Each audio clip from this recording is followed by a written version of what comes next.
Hello, my name is Mercury and welcome to this brand episode of Media Fae. Today I'm alone. Today I'll be discussing the 7th volume of RWBY, which released from 2019 to 2020.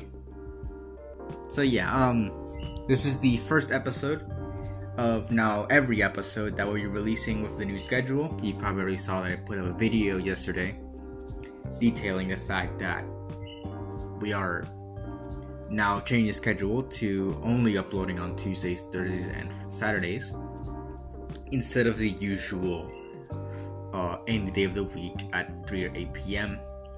That is a change that I'm not gonna reverse. I've already explained it in the video in the video. So yeah, I'm not going to like go over that anymore.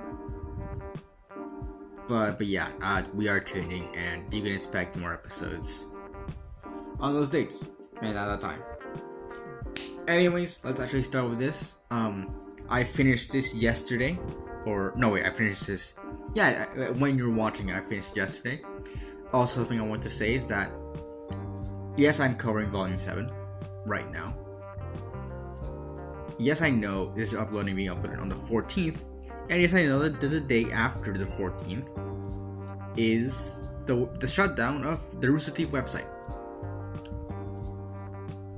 No, that doesn't mean I didn't finish RWBY. That doesn't mean that I'm recording on the 13th. I am well on my way to finishing Volume 8. If all goes well tonight, I should be starting Volume 9, which is the shortest volume. What by episode count, not by time count. I think time count is still Volume 1. And I should be finished with Volume 9 by the day you're seeing this episode. And you might not be seeing the Volume 9 episode for a while, but it's definitely gonna be there. Anyways, let's actually begin with this review. So let's talk about what I always talk about first, the animation and action. So I mentioned it before on my last episode of talking about RWBY, but I said that the characters of Neo and Cinder, which got their newer designs in this volume, or in the last volume, looked over-designed compared to the characters we saw in Volume 6 as a whole, and even Volume 7, going to Volume 7. And in here, I think the same. In the first 2 episodes, or 3 episodes around there, the characters are still in their Volume 6 designs. And they don't get it until episode 3. Which I'm not mad at that, but it is very, very weird when you have this sort of happen. You have this, and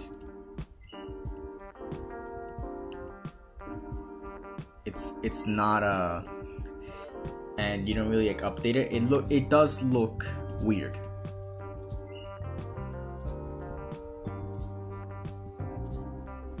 So I don't know. It looks weird, but then I get the new designs and all as well. Also, I must reiterate, Wikipedia has the fact that the bonus ending animatic is an episode of RWBY, but it is the incomplete animatic to the final of the volume's scrapped final episode. I'm seeing that, and I'm like, it's not canon, so I'm still not counting it. I'm still not counting this as an episode. I'm not gonna talk about it. Maybe I'll mention it. Maybe I will talk about it, but I won't. But it won't be my main gripe with the Volume 9 when I get to it. So yeah, I do not. There's 116 episodes of RWBY, not 117. Sorry to say that. But yeah, let's talk about Volume 7. So yeah, the animation is pretty good in this. Once the models of the characters like catch up, I was like, God damn, this is. I just realized this is episode. There are 92 episodes I've covered. 92. Jeez. I don't know what to say. I really don't. 92 episodes is quite a lot, and there's 40 by volume. I'm going outside though here. I always say, oh, I'm never gonna watch a series with like 50 episodes. I guess that's not gonna happen. And here I am. And right now, in less than 2 weeks, I've binged around. I'm on episode 11 of. I think I'm on episode 11 of. No, I'm going to episode 12 of Volume 8. I have watched 63 episodes of this show in the past 2 weeks, and that's not even it. I've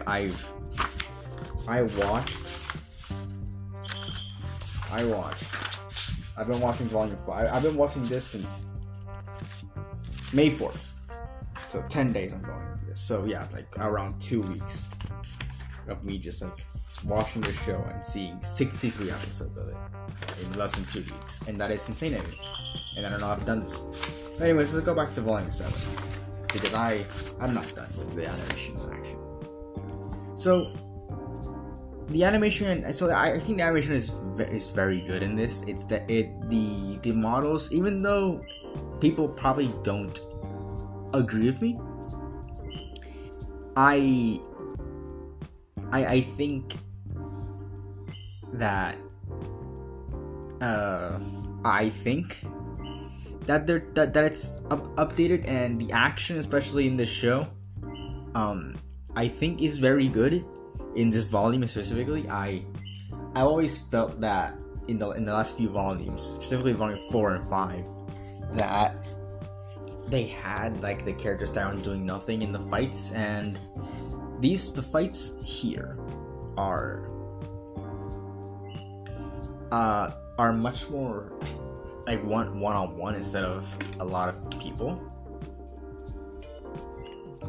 and that does help because, as I've said before, I don't think that RWBY's one of RWBY's strengths is the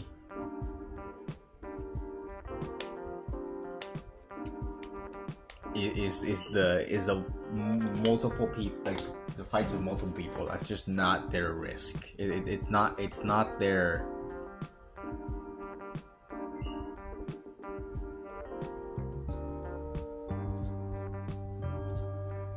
It wasn't one of their strengths, and I gotta say, the one fight I can say that kind of doesn't do this is the fight between RWBY and the Aesops, and I feel like that one's a fight that I can like get behind. Really, like that was a good like show that they can actually do this. And it's one of the few fights that like Team RWBY is actually performing as a team, and that's kind of fun to think about. It's one of the only fights that actually does that. So yeah, it's weird to think about, but it's there.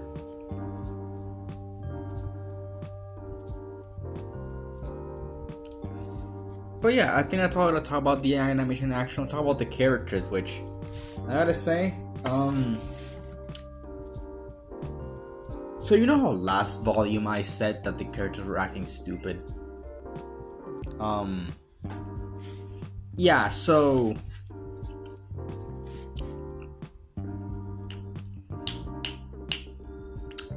So they're stupider. So they're stupider in this volume. I have to unfortunately add they are very stupid in this volume. The main characters. So let's talk about it. So Team RWBY, right? Team RWBY is fresh out of. I mean, they trained with the Aesops for a while and all of that, and they don't know if they can trust Ironwood. Why? I really don't know why they can't trust Ironwood. Is it because of what he did at Beacon by ordering all his army? Well, the fact is, I think Beacon would have fallen harder if his army wasn't there. But I guess it's all the fact that the army is there in the first place that allowed these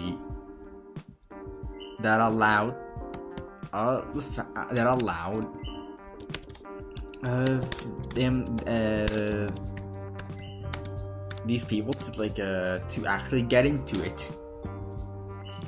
It was their technology and all that. And the thing is, if Penny was one of the things to do that in Volume 3, which is fucking it's weird to say that Volume 3 was 4 volumes ago. That's kind of wild to think about. It's 4 volumes ago. It's like, oh well, the RWBY isn't that confusing. Yes, the fuck it is.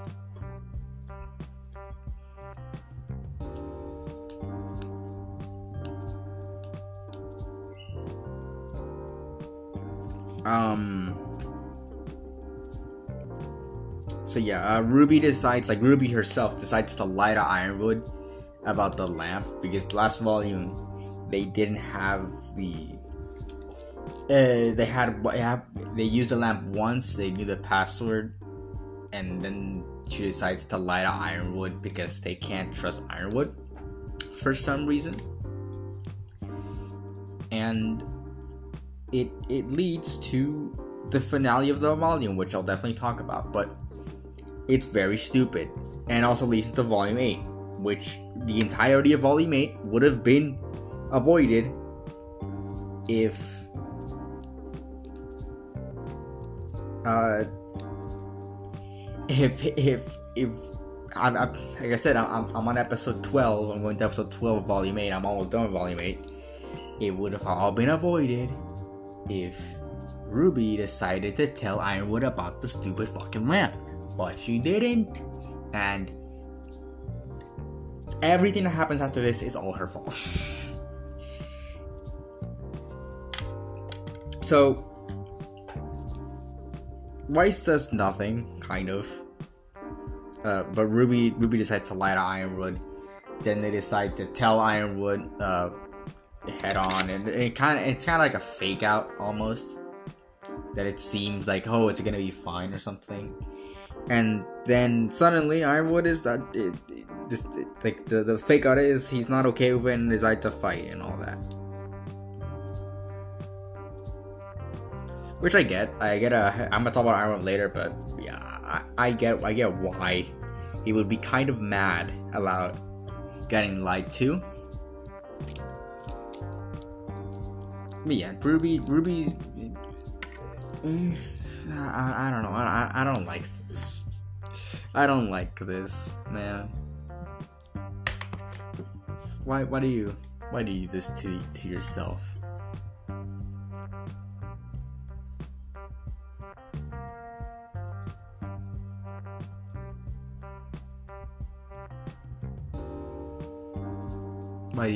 Why is this a thing that you have to do?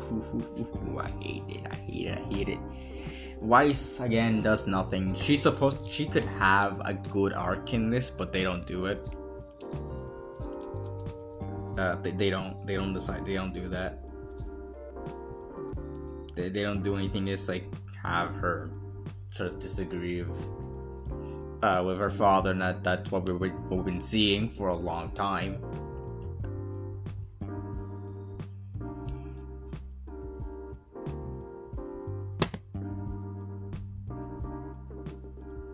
so I don't care.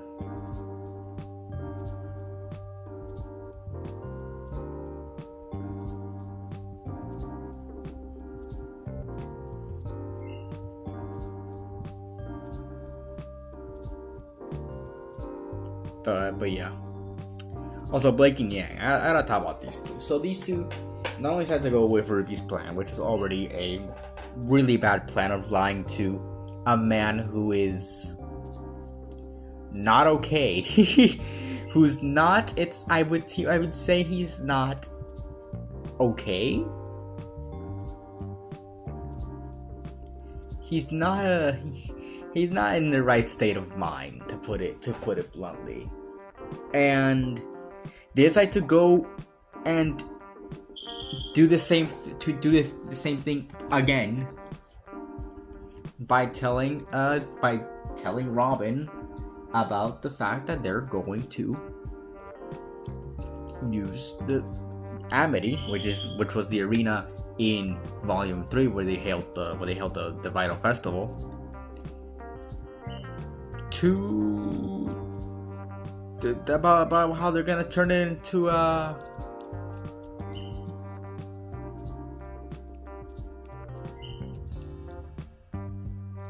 they're gonna turn it into a communications tower too.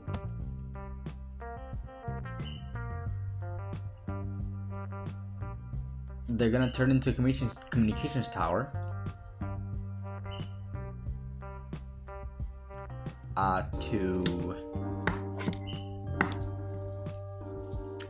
To reinstate global communications, which is a good thing. It's a good thing.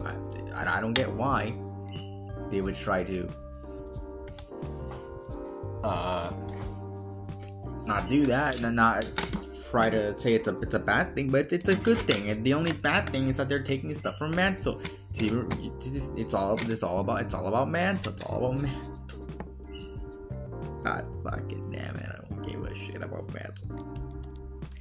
I really don't care. I really don't care about Mantle. They play, especially in Volume 8. I will talk about Volume 8 later, but in this volume, Mantle is like, oh, it's poor and all that. And I don't know.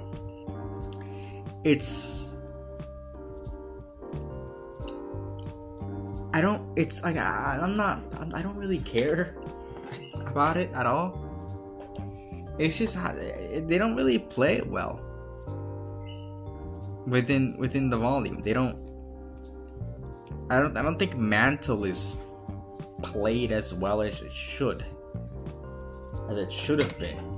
I feel like they could have made a way for us to care about Mantle, but they don't. But anyways, that's more plot stuff. But yeah, Blake and Yan decided to go behind Ironwood's back again and tell Robin about the plan that they have to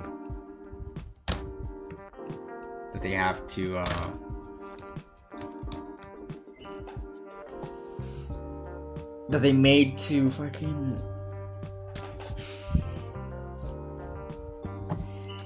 I if you guys can't tell, I'm kind of tired. I've been watching RWBY every day for the past few days. And it's getting to me. Also, I'm kind of mixing up Volume 7 and 8 because they're so goddamn similar. They're like Part 1 and Part 2. But yeah. So they do that, and it's all stupid. It's all very stupid. They don't do anything good, Team RWBY at all. And then they get their asses beaten, and they become featureless and all that. And that's how it should probably go. That's how I think it should have gone. Yeah, I think they kind of deserve it because they kind of lied to a general in war times. I think lying to your superiors is a criminal offense. I think it's not very cool to lie to your generals. I don't know about you, but I think that someone who's trying to help, who's visibly trying to help. I guess I think it's the right word. Noticeably trying to help, and giving you stuff. Maybe he shouldn't be lied to. Maybe because you haven't been shown any real reason to doubt him. That's just how it goes. You have not been given any good reason to doubt him. So why lie to him? What's the point? Honestly, I think that the point is just to get the plot moving, because they didn't have a way to do it. Or they wanted to tell a certain story, but they couldn't. I don't know why.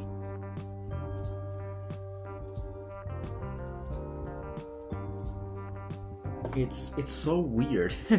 It's such a weird thing, and it's crazy to think about that the show that I reviewed back in Volume 1, and I still remember Volume 1 very vividly. It's only been a year since I started watching it, and I do remember it very vividly, and I kind of, I enjoyed it. Sure, I still gave it a C tier, and the highest I've gone is, I would say, I actually liked Volume 3.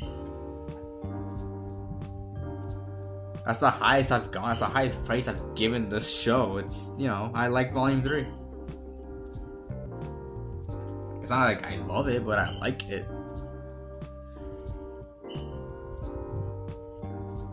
But yeah, just things to think about, really. Just some cool things to think about.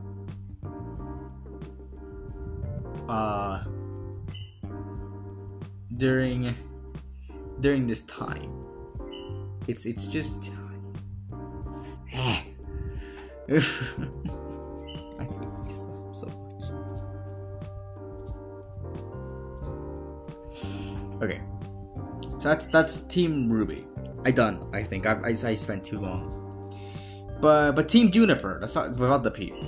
So John does nothing. Surprisingly enough, John does nothing this volume. I know, right? It's so weird to say that. John does nothing important this volume. It is interesting. It is bizarre to think about that, because John has always been a crybaby. He's always had quote unquote trying, not even quote unquote, let's just say how it is. They tried to give him development, but it's always gone back to Pyrrha, and it's been 3 seasons. Just get over it. Oh, get over it.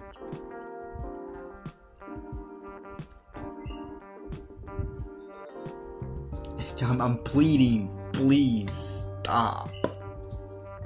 But we're not getting any of that sort of stopping, and well, we haven't seen how Pyrrha has affected the others, so it's only John. But yeah. So there's that. And that John does nothing, which is actually kind of awesome. I kind of like he's doing nothing. He's actually taking the back seat this volume. And Nora and Ren and Nora, they have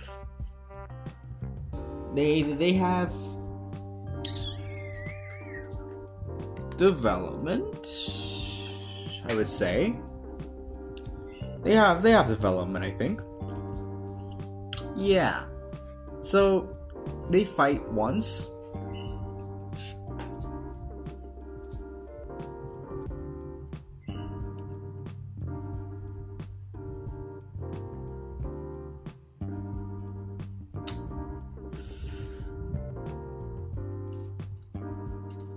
Yeah.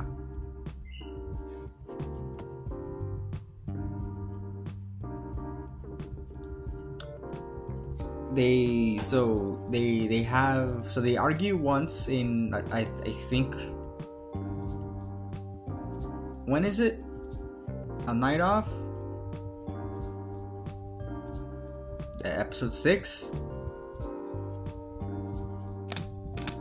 Episode 5, right? I don't remember. Some around that point.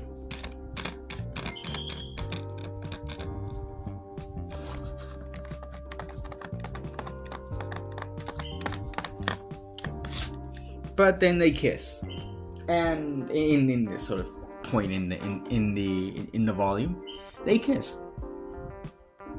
So after all this time, we finally got confirmation. It's been 6 years since this show started, and 7 by that. Well, yeah, 6 years.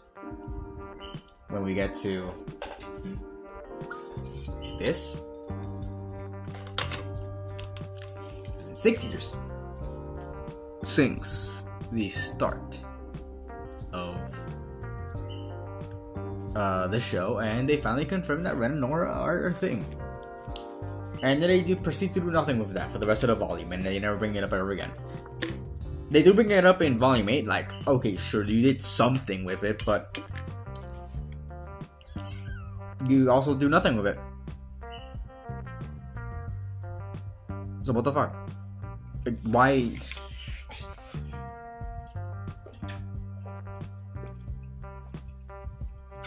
I'm okay with, okay. It's not like I'm mad. I'm always mad at something for doing things in certain, in like one season, and then like giving it more some limelight in another. I'm not against those things, but that should be for somewhat minor things, not things that as big as confirming the fact that your characters are in a romantic relationship. That is something that should be talked about within that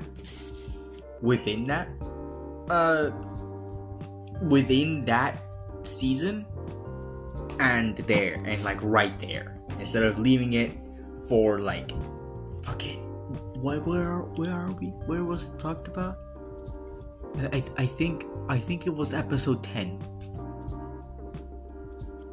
Episode 10 or 9 or 10 of volume 8, which is, we are ending the volume at this point. It's been quite a while. I mean, they do fight, they do go over it, but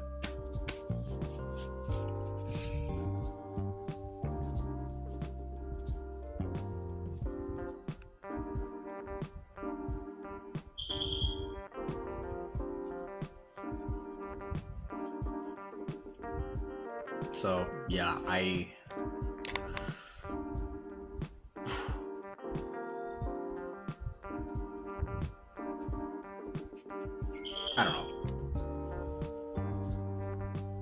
don't know, man. Team Juniper is where. Let's talk about Oscar now, because Oscar is one of those few things that is getting actual kind of development now.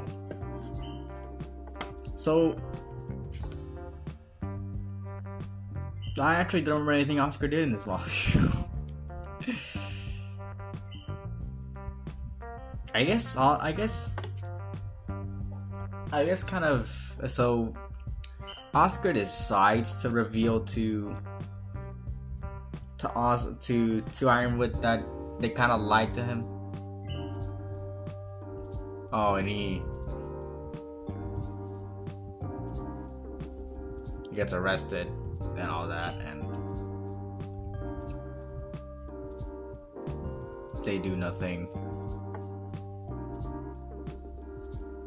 He does nothing.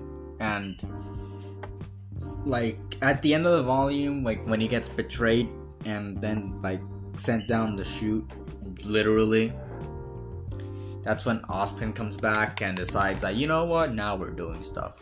And yeah, now we are doing stuff, because it's in volume It's in volume 8 when this comes into play. Yay! See, Oscar does nothing in this volume and nothing really interesting. Moving on, Crow and Clover. I'm gonna put these two together because Clover only serves as a way to give Crow the idea of development. So, Crow and Clover. I actually would like to see Crow get more development. And what they set up here was very interesting. Not only does Crow potentially would get a romantic interest with this, it was very implied. But Clover has a semblance of good luck, maybe, which is stupid. I will say that having a semblance that you have no control over is kind of stupid.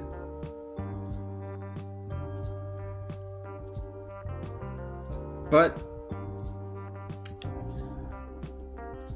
I wouldn't mind this. I wouldn't mind giving Crow some development. Maybe actually make him feel like he can do something. Maybe not be a burden, and then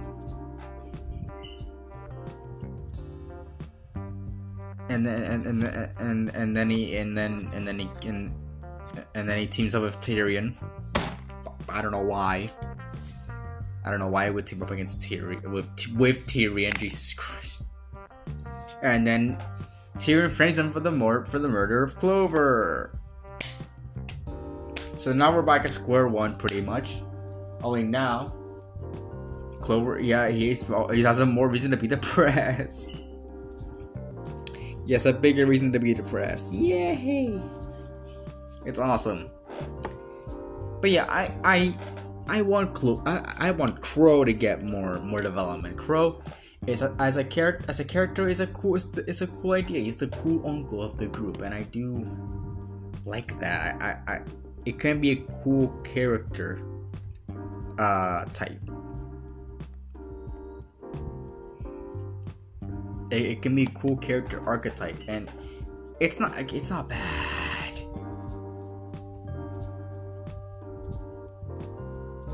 I don't want to join. I almost joined that call. I did not want to join that call.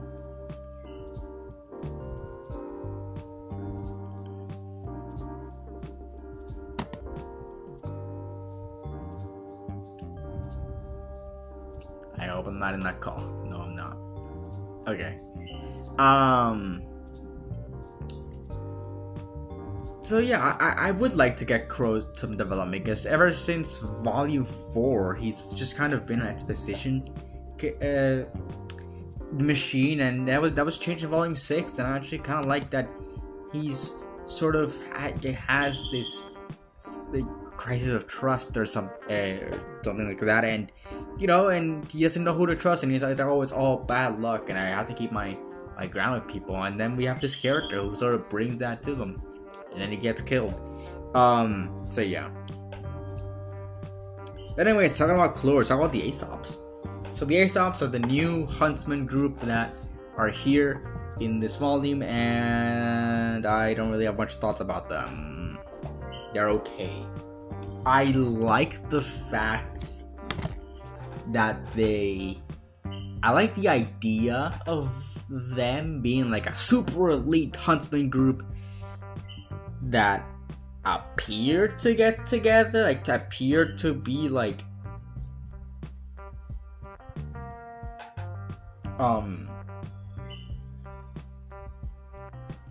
appear to be pretty connected and all that, and they know each other, but they don't. They're kind of strangers to each other, and that's much more explored in Volume 8, so I'll talk about it there. I have so much to talk about in Volume 8, but yeah, I like the fact that the Aesops are sort of here, and I like the idea, but I just feel like if they weren't as bland as they were, I feel like they could have been executed a lot better. I do like them at the beginning. Them being sort of these mentors, and I'll talk about it later. but yeah, I liked them at the beginning, and then they decide to become the antagonist, and it's just kind of meh.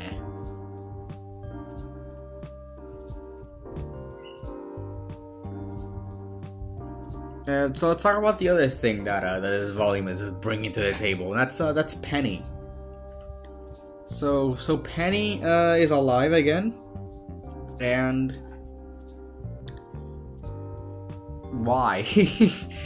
So they brought back this character. She does almost nothing in this volume except at the very end. Well, I mean, she does some things. She does like get framed for the murder of a lot of people, which leads to it leads to them knowing that the others that they're here, and it almost kind of leads to it pretty much leads to what would be a good finale, but it almost doesn't.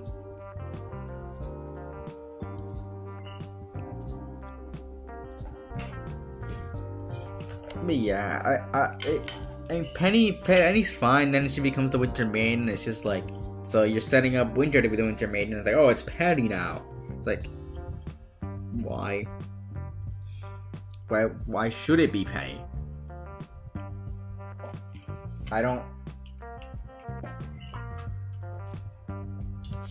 Okay, so I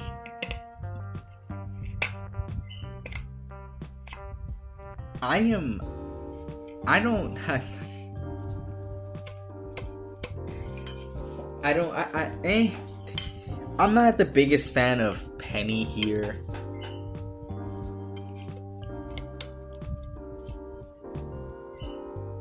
Just because like she just kind of does nothing, and then she has no reason to really be here, other than the fact that they have to Atlas. Pretty much, like that's the only reason why I think she has a reason to be here. But I think that just having it for what is essentially going to be a fake out, like a double fake out. When we go to next volume, it's just there's no real point of having her here. They could have written the story out. They could have written the story without her. It's pretty simple. You can write stories without having stuff happen, but it's kind of crazy. You don't have to do things.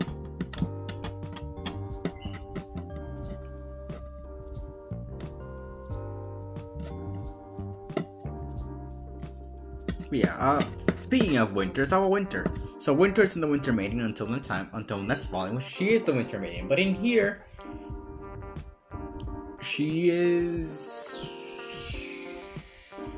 a character, I guess. Yeah, she's a character. I would say that she very much fits the definition of character. And she kind of does nothing as well. She explains the fact that that she's gonna become the Winter Maiden, and she doesn't. And she helps the heroes, and that's pretty much it. Again, she is gonna have, I guess, some character development. She has some things that I do kind of like about her, that she's sort of keeping her emotions at bay, and she's ready to pop at any moment. And when they're at the meeting with their father, Jocks, I do like the fact that she does rebel against her father. That's actually, a good character moment. But yeah, I think that's all I gotta say about Winter for now. She's not doing anything, and there's just too many characters to keep track of now to talk about. Ugh. Let's talk about Ironwood. Okay, Ironwood, the big bad of these next few volumes of these two volumes, and he's not in the wrong. For this time, at this point in this volume, he's not in the wrong. He did trust Team RWBY and the others with information. He did give them pretty much everything, huntsman licenses and all, and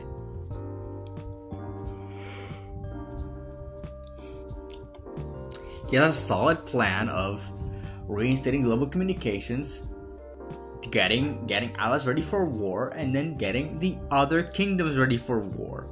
It would have gone all smoothly if Team RWBY didn't fucking lie to him. It would have. It's so infuriating because it's such a simple solution, but they don't go that way. It doesn't go that way. It really doesn't, and that's sad. That really is sad. It doesn't go that way. It doesn't.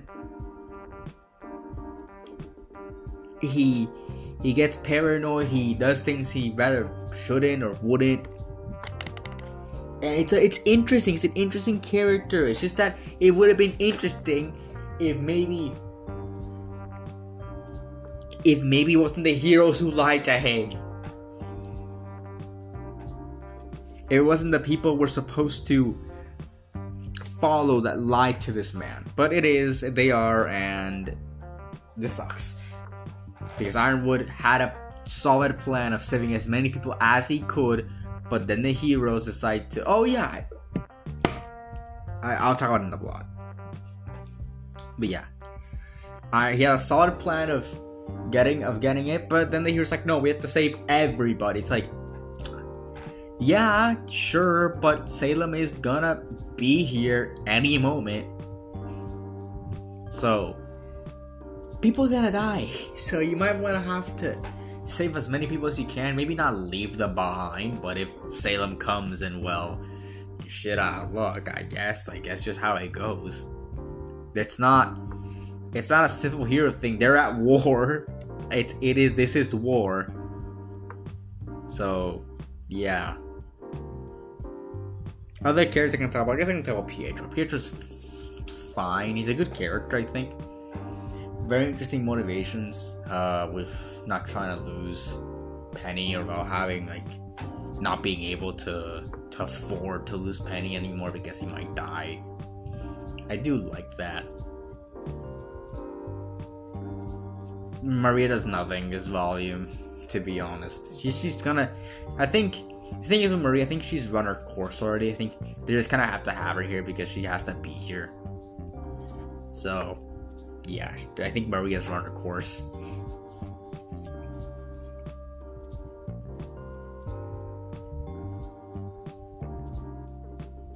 That's pretty much it. I can talk about Tyrion, but Tyrion's for the same, and what's his name? Arthur Watts is also good. He's a fun villain, I would say. He's not. I do like him as a villain. He's not terrible. He's actually one of the only smart characters in RWBY. But yeah, let's talk about this dumb idiotic plot. Now that we're at it, so the plot of the show. So the thing is, I was getting into it. So like I said last time, last RWBY episode, right? Last RWBY review. They steal an airship and they go into Atlas. They steal an Atlas airship, go into Atlas. What do you think they happen? They get captured. They get captured. So they immediately become fugitives, and then they become fugitives again when they light Ironwood. This all wouldn't have happened if they just wouldn't have lied. Like I said earlier, this all would have happened if they just didn't light Ironwood. It could have all been avoided. It could have all gone smoothly. Would they have won against Salem? Probably not. They would have one need to go to vacuum for a reason to finish it out, and two, he wouldn't have done what the writers wanted. Then they needed the characters to be dumb, not to trust the most powerful man in the world of Remnant, who has the greatest military on standby. Like all of the greatest military is on standby, waiting for them to just say the word, and they'll probably attack. So 1, that's already kind of stupid. 2, they keep being stupid, and they keep and also fucking up. I forgot about this. So Yang says in volume 6 that there's no more secrets, and then they go normalize no more secrets, and then they still go and lie to Ironwood twice, and it's like, oh, I wonder why Ironwood's betrayed us. No shit, you got.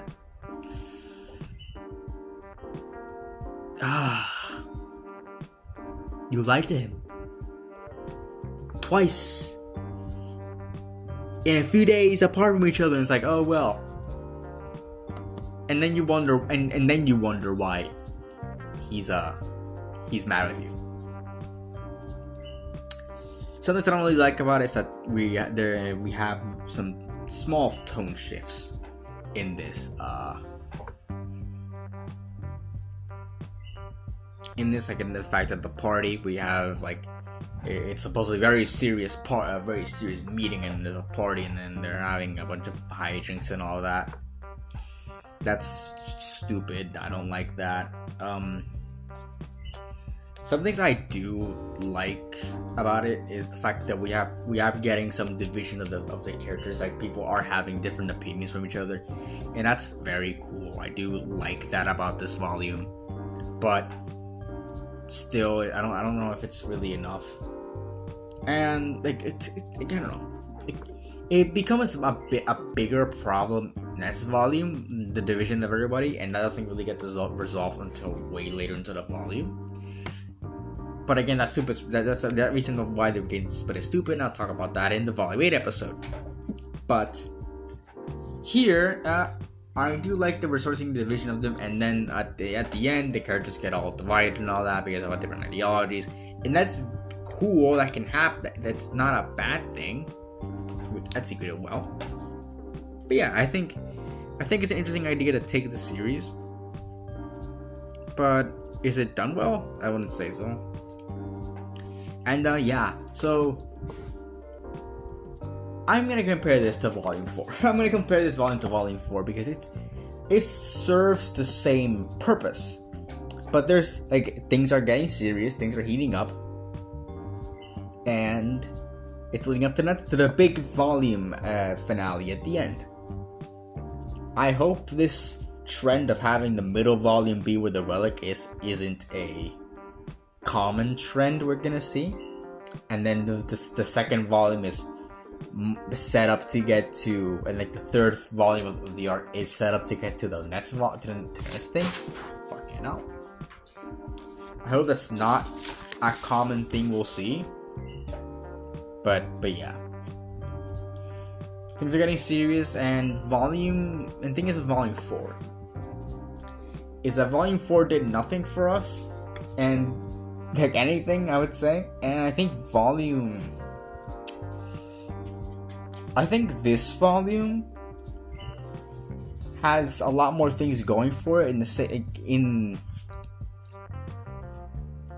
a lot more things going for it aside from what was already there with volume, like what Volume 4 had. This actually gives us like character moments, and it's actually moving the plot in a meaningful way. And the finale isn't just another big grim fight or something like that.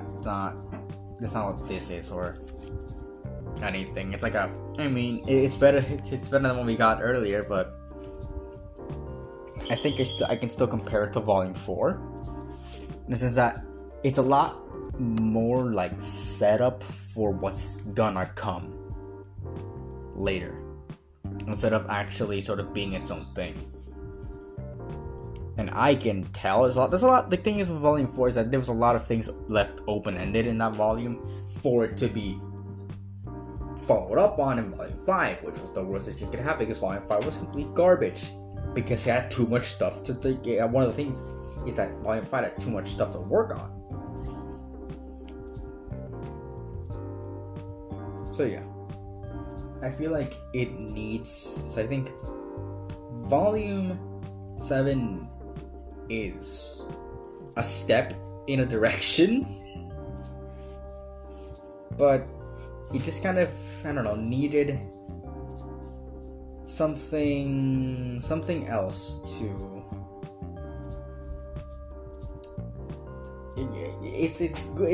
It's a far cry from like the boringness of Volume 4, but still they had to do dumb decisions, which leads to outcomes that they could have avoided if they didn't do those dumb decisions. And they're still painted as the heroes, even though they probably should be painted as the villains. Not should be painted, in a bad way, not as the villains, like in a bad way, because they've just kind of gone against their best shot at beating the evil that they're facing,